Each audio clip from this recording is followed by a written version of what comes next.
નમસ્કાર મિત્રો, દેશ અને દુનિયા તેમજ ગુજરાતના મહત્વના સમાચારમાં આપનું સ્વાગત છે। આજના મહત્વના સમાચાર મેળવવા માટે વિડીયોને અંત સુધી જોતા રહો। સૌથી પહેલા આવા જ સમાચાર મેળવવા માટે આ ચેનલને સબસ્ક્રાઇબ કરવાનું ના ભૂલતા। ત્યારબાદ સમાચારમાં આગળ વાત કરીએ તો મિત્રો, વસ્તી ગણતરીને લઈને સૌથી મોટા સમાચાર સામે આવ્યા છે। તો આપણે જોઈએ કે વસ્તી ગણતરી જે 2026 અને 27ની કરવામાં આવશે, એટલે કે 2026 થી વસ્તી ગણતરી શરૂ થશે અને 27 ની અંદર પૂર્ણ થશે। તો 2026-27 વસ્તી ગણતરી મુજબના જે આંકડા સામે આવ્યા છે અને તેમની તારીખ પણ જાહેર કરી દેવામાં આવી છે, તો તે વિશેની સંપૂર્ણ માહિતી જોઈએ। વધુમાં જણાવી દઈએ તો મિત્રો, મીડિયા અહેવાલ અનુસાર મિત્રો વ્યક્તિ દીઠ ₹82 ખર્ચ કરવામાં આવશે। મિત્રો 2026-27ની વસ્તી ગણતરીની અંદર એક વ્યક્તિ દીઠ ₹82 ખર્ચ કરવામાં આવશે। આટલું બજેટ અંદાજે રજૂ કરી દેવામાં પણ આવ્યું છે। અને મિત્રો, દેશમાં આગામી સમયમાં યોજનારી જે વસ્તી ગણતરી છે 2027 સેન્સસને લઈને એક મહત્વપૂર્ણ મોટો નિર્ણય લેવામાં આવ્યો છે અને તે મહત્વપૂર્ણ સમાચાર છે તો આપણે રજૂ કરીએ ગુજ્જુ માસ્ટર ન્યૂઝ ચેનલમાં। અને મિત્રો, આવી નવી અને અપડેટ તેમજ ખેડૂત વિષયક અને સરકારી યોજના વિશેની માહિતી જાણવા માટે ગુજ્જુ માસ્ટર ન્યૂઝ ચેનલને સબસ્ક્રાઇબ કરો અને ચેનલ સાથે જોડાઓ। તો વિગતવાર માહિતી જોઈએ। કેન્દ્ર સરકારના ગૃહ મંત્રાલયે જે હોમ મિનિસ્ટર એટલે કે ગુજરાતમાં વસ્તી ગણતરીના પ્રથમ તબક્કાનું સત્તાવાર સમયપત્રક જાહેર કરી દીધું છે। જાહેર કરાયેલી નોટિફિકેશન મુજબ આપણે માહિતી જોઈએ તો ગુજરાતની અંદરથી 20 એપ્રિલ 2026 થી 19 મે 2026 સુધી જે હાઉસ લિસ્ટિંગ એટલે કે મકાનોની યાદી તૈયાર કરવાની કામગીરી હાથ ધરવામાં આવશે। તો મિત્રો, દેશની અંદર જે વસ્તી ગણતરી થવાની છે તેના માટેની 20 એપ્રિલ 2026 થી 19 મે 2026 સુધીની અંદર હાઉસ લિસ્ટિંગ એટલે કે મકાનોની યાદી તૈયાર કરવા માટેની તારીખ જાહેર કરી દેવામાં આવી છે। અને હવે ટૂંક સમયમાં જ તે વસ્તી ગણતરી શરૂ થઈ જશે અને મિત્રો વ્યક્તિ દીઠ ₹82 ખર્ચ થશે એવું પણ અનુમાન લગાવવામાં આવ્યું છે અને તે માટેનું બજેટ પણ રજૂ કરી દેવામાં આવ્યું છે। ત્યારબાદ સમાચારમાં આગળ વાત કરીએ તો જોઈએ રેલવે સંબંધિત મહત્વના જે નવા નિયમો લાગુ થયા છે તે નવા નિયમો જાણીએ આપણે। તો મિત્રો, રેલવે વિભાગનો મોટો નિર્ણય જાહેર થઈ ચૂક્યો છે। હવેથી તમે રેલવે રિઝર્વેશન કાઉન્સિલ પરથી તાત્કાલિક ટિકિટ બુક કરાવવા માટે મુસાફરોએ પોતાની ઓળખ સાબિત કરવા માટે મોબાઈલની અંદર આવેલો ઓટીપી ફરજિયાતપણે આપવો પડશે।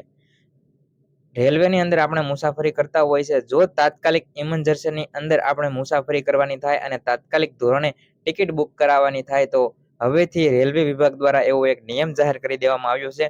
તમારું મોબાઈલ નંબર રાખવો જોઈશે, તમારા મોબાઈલ નંબર સાથે તમારું આધાર કાર્ડ લિંક હોય છે, એથી કરીને તમારા mobile number railway ticket book કરાવવા વાળો વ્યક્તિ માંગશે, જેથી કરીને તમારા મોબાઈલમાં ઓટીપી આવશે અને તે ઓટીપી તમારે ટિકિટ બુક કરાવતી વખતે આપવો પડશે। એટલે કે વન ટાઈમ પાસપોર્ટ તમારે ટિકિટ બુક કરાવતી વખતે આપવો પડશે। મિત્રો, આ મહત્વપૂર્ણ નિર્ણય રેલવે વિભાગ દ્વારા તાજેતરમાં લાગુ કરી દેવામાં આવ્યો છે। કારણ કે તાત્કાલિક ટિકિટ જો તમારે હવે જોઈતી હોય, તાત્કાલિક ધોરણે ટિકિટ બુક કરાવી હોય તો વન ટાઈમ પાસપોર્ટ એટલે કે ઓટીપી તમારા મોબાઈલમાં આવશે અને તમારે ફરજિયાતપણે તે તમારે આપવો પડશે। અને આ નિયમ લાગુ કરવા પાછળના કારણો પણ મંત્રાલય દ્વારા જાહેર કરી દેવામાં આવ્યા છે, કેમ કે રેલવે મંત્રાલયનું આ પગલું ભરવા પાછળનું મુખ્ય ઉદ્દેશ ટિકિટ બુકિંગ જે સિસ્ટમ છે તેમાં ઘૂસી ગયેલા એજન્ટો અને દલાલોને રોકવાનો છે, જેથી છેલ્લી ઘડીએ મુસાફરી કરતા ચાચા અને જરૂરિયાતમંદ જે વ્યક્તિઓ છે તેમને સરળતાથી કન્ફર્મ ટિકિટ મળી શકે। મિત્રો, સામાન્ય રીતે તાત્કાલિક ધોરણે એવા વ્યક્તિઓ ટિકિટ બુક કરાવતા હોય જેમને કોઈ જરૂરિયાતમંદ મુસાફરીની જરૂર હોય અને ઘણી વખત આ જે ઓનલાઈન ટિકિટ છે અથવા તો જે તાત્કાલિક ટિકિટ છે તે ઘણા એજન્ટો અને જે દલાલો છે તેઓ બુકિંગ કરાવી લેતા હોય છે। એટલે રેલવે મંત્રાલયે એવું ઉદ્દેશ આપ્યું છે, એવું વક્તવ્ય આપ્યું છે કે જે જરૂરિયાતમંદ વ્યક્તિઓ અને જરૂરિયાતમંદ મુસાફરોને ટિકિટ તાત્કાલિક ધોરણે મળી રહે એના માટે વન ટાઈમ પાસપોર્ટ એટલે કે ઓટીપી ફરજિયાતપણે હવે આપવો પડશે। ત્યારબાદ સમાચારમાં આગળ વાત કરીએ તો જન્મ તારીખના દાખલાને લઈને જે નવા નિયમો લાગુ થયા છે તે વિશે વિગતવાર માહિતી જોઈએ। મિત્રો, અત્યાર સુધી આપણે જે જન્મ તારીખનો દાખલો ઉપયોગમાં લેતા હતા આધાર કાર્ડ કઢાવવા માટે અથવા તો મેરેજ સર્ટિફિકેટ માટે અથવા તો કોઈ પણ જે આપણે કાગળિયા કરાવવા હોય, કોઈ પણ દાખલો કઢાવવો હોય તો તેના પ્રૂફ માટે આપણે જન્મ તારીખનો દાખલો આપવો પડતો હોય છે। પરંતુ હવે સરકાર દ્વારા નવો નિયમ જાહેર કરી દેવામાં આવ્યો છે, કારણ કે જે તમારો જૂનો દાખલો એટલે કે 2020 પહેલાનો જન્મ તારીખનું પ્રમાણપત્ર છે હવે માન્ય ગણવામાં આવશે નહીં। એટલા માટે મિત્રો, જો તમારે આધાર કાર્ડ કઢાવવું હોય કે આધાર કાર્ડમાં સુધારા વધારા કરાવવા હોય કે તમારે કોઈ પણ પ્રકારનો ડોક્યુમેન્ટ કઢાવવું હોય કે બનાવવું હોય તો હવે તમારે જે 2020 પહેલાનો જન્મનું પ્રમાણપત્ર છે, જન્મ તારીખનો દાખલો, તે હવે માન્ય ગણવામાં આવશે નહીં. એટલે હવે તમારે નવા જન્મ પ્રમાણપત્ર બનાવવા જોશે, નવા જન્મ પ્રમાણપત્ર મેળવવા જોશે. અને આ ગ્રામ પંચાયત ઓફિસેથી પંચાયત મંત્રી દ્વારા એટલે કે તલાટી મંત્રી દ્વારા જે નવા QR કોડ વાળા જે જન્મ તારીખના પ્રમાણપત્ર પણ મળવા પાત્ર રહેશે. સમાચારમાં વિગતવાર સાદી અને સરળ ભાષામાં વાત કરી લઈએ તો દરેક સરકારી કામ માટે QR કોડ વાળો જન્મ તારીખનો દાખલો ફરજિયાત સરકારે કરી દીધો છે. અત્યાર સુધી મિત્રો આપણે 2020 પહેલાના જે જન્મ તારીખનું પ્રમાણપત્ર છે, જન્મ તારીખનો દાખલો છે, તેમાં કોઈ પણ જગ્યાએ QR કોડ આપેલો નથી. અને હવે જે સરકારના નવા ધોરણ મુજબ QR કોડ વાળો દાખલો ફરજિયાત કરી દેવામાં આવ્યો છે. એટલે કોઈ પણ કામગીરીમાં QR કોડ વાળો જન્મ તારીખનું પ્રમાણપત્ર આપવું ફરજિયાત પડે છે. અને QR કોડ વાળું જો આપણી પાસે જન્મ તારીખનું પ્રમાણપત્ર નથી તો કઈ જગ્યાએથી મેળવવું? તો ગામના પંચાયત ઓફિસે તલાટી કમ મંત્રી પણ QR કોડ વાળો આપણો જન્મ તારીખનું પ્રમાણપત્ર આપણને આપી શકે છે. તો પંચાયત ઓફિસેથી પણ મળી શકે છે. અને તમારે કોઈ પણ કામગીરી કરવી હોય, જન્મ તારીખનું પ્રમાણપત્ર કોઈ પણ ડોક્યુમેન્ટ તરીકે આપણને માગે સાબિતી માટે, તો આપણે QR કોડ વાળો દાખલો હવેથી આપવો રહેશે. જો તમારી પાસે ના હોય તો વહેલી તકે કઢાવી લેજો, નહીતર તમે કોઈ પણ કામગીરી માટે જશો તો ખોટા ધક્કા થશે. કોર્ટ કચેરીના અથવા તો સેવા સદનના QR કોડ વાળો દાખલો તમારી પાસે નથી તો તમારું કોઈ પણ કાર્ય થઈ નહીં શકે. સરકારે 2020 પહેલાના જે દાખલાઓ છે, QR કઢવા માટે લોકોને જન્મ મરણ નોંધણી વિભાગમાં લોકોની લાઈનો લગાડી દીધી છે. ત્યારબાદ સમાચારમાં આગળ વાત કરીએ તો આધાર કાર્ડમાં સુધારા વધારા કરવા માટે પણ કેન્દ્ર સરકારની જે પોર્ટલ અનુસાર QR કોડ વાળો દાખલો માન્ય રાખતા અનેક અરજદારોના ધર્મના ધક્કા થઈ રહ્યા છે. કારણ કે મિત્રો ઉડિયા એટલે કે જે આધાર કાર્ડ બનાવતી સંસ્થા છે, તેમણે પણ હવે QR કોડ વાળો જન્મ તારીખનો દાખલાને માન્યતા આપી છે. જેથી કરીને આધાર કાર્ડની અંદર સુધારા વધારા કરવા હોય અથવા તો નવું આધાર કાર્ડ બનાવવું હોય તો તેમાં પણ તમારે પ્રૂફ માટે QR કોડ વાળો જન્મ તારીખનો દાખલો ફરજિયાત તરીકે આપવો પડશે. કેન્દ્ર સરકાર દ્વારા 4 મહિના પહેલા કેન્દ્ર સંચાલિત CR પોર્ટલ દરેક મહાનગરપાલિકા અને નગરપાલિકાઓ માટે ફરજિયાતપણે આ કર્યું છે. ત્યારબાદ સમાચારમાં આગળ વાત કરીએ તો દેશમાં મોટું આંદોલન થવાના એંધાણ દેખાઈ રહ્યા છે. તો વિગતવાર માહિતી જોઈશું કે દેશમાં શાના માટે આંદોલન થવા જઈ રહ્યું છે. તો રાજ્યમાં જે આંગણવાડી અને આશા વર્કર તેમજ ફેસિલિટેટર તરીકે ફરજ બજાવતા જે કર્મચારીઓ છે, જે છેલ્લા ઘણા સમયથી પગાર વધારવા માટેની માંગણી સરકાર સમક્ષ રજૂ કરી રહ્યા છે. ઓગસ્ટ મહિનામાં ગુજરાત હાઈકોર્ટે પણ 6 મહિનાની અંદર આંગણવાડી જે બહેનો છે તેમનો પગાર વધારો કરી દેવા માટે હુકમ કર્યો હતો. જેની મુદત 20મી ફેબ્રુઆરીએ પૂર્ણ થવા જઈ રહી છે.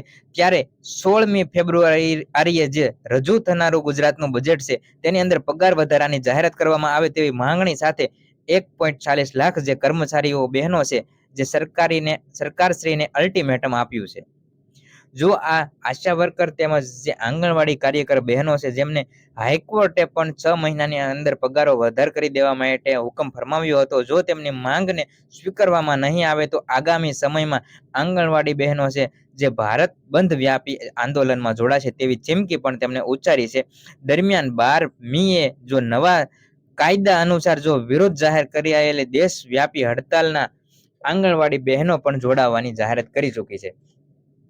ખાસ કરીને મિત્રો ગુજરાત હાઈકોર્ટે પણ 6 મહિનાની અંદર આંગણવાડી બહેનો છે જેમનો પગાર વધારો કરી દેવાની હુકમ ફરમાવ્યો હતો. અત્યાર સુધી હજી પગાર વધારાની અપીલ ફરમાવવામાં આવી છે, પરંતુ પગાર વધારો મળ્યો નથી. ત્યારે આંગણવાડી બહેનોની માંગ છે કે જે આગામી સમયમાં બજેટ જાહેર થવાનું છે ત્યારે બજેટની અંદર એવી જાહેરાત કરવામાં આવે કે આંગણવાડી જે બહેનો તેમજ આશા વર્કરોનો પગાર વધારો કરી દેવામાં આવ્યો છે. જો આવું કરવામાં નહીં આવે તો આંગણવાડી બહેનો અને આશા વર્કર કાર્યકરો છે, જે અધિકારીઓ તરીકે ફરજ બજાવે છે, જે કર્મચારીઓ છે, તે તમામની એવી માંગ છે. જો આ પગાર વધારાની માંગ હાઈકોર્ટના કહેવા અનુસાર પણ જો પૂર્ણ કરવામાં નહીં આવે તો ટૂંક સમયમાં ભારત બંધ વ્યાપી આંદોલન, ભારતમાં મોટું આંદોલન અથવા તો હડતાલ પણ કરશું તેવી તેમણે અલ્ટિમેટમ સરકારશ્રીને આપ્યું છે.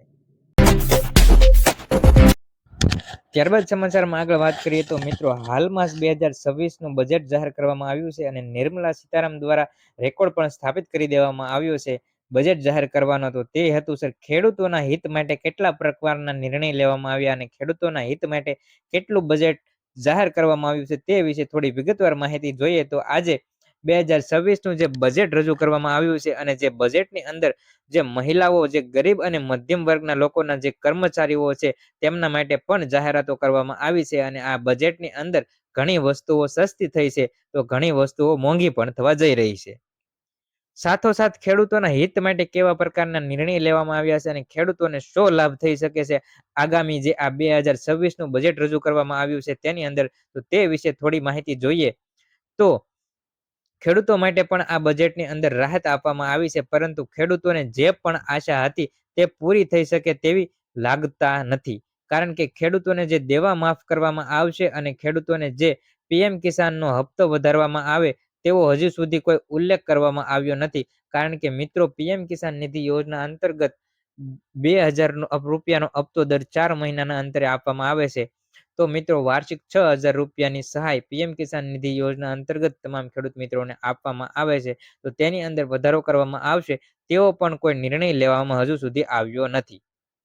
તો મિત્રો, હજુ સુધી એવો પણ કોઈ ઉલ્લેખ કરવામાં આવ્યો નથી, કારણ કે ખેડૂતોને કઈ યોજના ઉપર કયો વધારો કરી દેવામાં આવ્યો છે. પરંતુ જો મિત્રો, સરકાર દ્વારા એવી અપીલ કરવામાં આવી છે કે 2026નું જે બજેટ સત્ર છે તેની અંદર કૃષિ હેતુથી બજેટની અંદર મોટા સુધારા કરવામાં આવ્યા છે અને ખેડૂતોને લાભ થાય તે માટેની યોજનાઓ પણ રજૂ કરવામાં આવી છે. ત્યારબાદ સમાચારો ઉપર એક નજર કરીએ તો બજાર ભાવની અંદર સોનું અને ચાંદીની અંદર અત્યારે કિંમતમાં ખૂબ મોટો ઉછળકૂદ જોવા મળી રહ્યો છે. તો હાલ બજાર ભાવમાં સોના ચાંદીના કિંમતમાં જે ઉછળકૂદ જોવા મળી રહ્યો છે તેના ઉપર એક નજર કરીએ તો મિત્રો, જેપી મોર્ગન ચેસ અને કંપની છે તેના મતે સોનાના લાંબા ગાળે મજબૂત તેજી જોવા મળી શકે તેવું કહેવામાં આવ્યું છે. તેની પાછળના મુખ્ય કારણો પણ તેમણે જણાવ્યા છે, કારણ કે કેન્દ્રીય બેંકોની ખરીદી જે 2026ના વર્ષની છે તો વર્ષ 2026માં વિશ્વભરની કેન્દ્રીય બેંકો અંદાજે 800 ટન સોનાની ખરીદી કરી શકે તેવી શક્યતા વ્યક્ત કરવામાં આવી છે અને આવું વક્તવ્ય જેપી મોર્ગન ચેસ કંપની દ્વારા આપવામાં આવ્યું છે. રોકાણકારોની માંગ વિશે વિસ્તૃત ચર્ચા કરીએ તો અસ્થિર બજારની અંદર રોકાણકારો સુરક્ષિત મિલકત તરીકે સોના તરફ હવે વળી રહ્યા છે. તેના કારણે પણ 2026માં અને 2026 પછી એટલે કે ભવિષ્યના સમયગાળામાં સોનામાં ખૂબ લાંબા ગાળે મજબૂત તેજી જોવા મળી શકે તેવી આગાહી એટલે કે તેવું કહેવામાં આવ્યું છે. મિત્રો, અસ્થિર બજારમાં જે રોકાણકારો સુરક્ષિત મિલકત તરીકે પણ સોના તરફ વળી રહ્યા છે તો સ્ટ્રક્ચરલ ફેરફાર એટલે કે પેપર એસેટ્સ કરતા જે ફિઝિકલ એસેટ્સ એટલે કે જે સોનું પ્રત્યે રોકાણકારોનો અભિગમ વધુ હકારાત્મક બની રહ્યો છે. આ ગણતરી મુજબ સોનાના ભાવની અંદર એટલે કે રૂપિયા 2 લાખની સપાટીએ પણ વટાવી જાય તેવી પણ આગાહી એટલે કે તેવા પણ સમાચાર વ્યક્ત કરવામાં આવ્યા છે. પરંતુ મિત્રો, સોનાનો ભાવ 2 લાખની સપાટી પાર થશે તો આ લાંબા ગાળાની મજબૂત તેજી હશે તેવું પણ કહેવામાં આવ્યું છે. એટલે કે ટૂંક સમય પછી અથવા તો લાંબા ગાળાની અંદર સોનાની અંદર મોટા પ્રમાણમાં તેજી આવશે અને તે તેજી 2 લાખની સપાટીને પણ વધી જશે તેવી માહિતી વ્યક્ત કરવામાં આવી છે. તો મિત્રો, મહત્વના ખેડૂત સમાચાર તેમજ સરકારની વિવિધ યોજનાઓ વિશેની માહિતી સૌપ્રથમ મેળવવા માટે ગુજ્જુ માસ્ટર ન્યૂઝ ચેનલને સબસ્ક્રાઇબ કરો અને ચેનલ સાથે જોડાઓ. તો મિત્રો, મહત્વના ખેડૂત સમાચાર તેમજ સરકારની વિવિધ યોજનાઓ વિશેની માહિતી સૌપ્રથમ મેળવવા માટે ગુજ્જુ માસ્ટર ન્યૂઝ ચેનલને સબસ્ક્રાઇબ કરો અને ચેનલ સાથે જોડાઓ.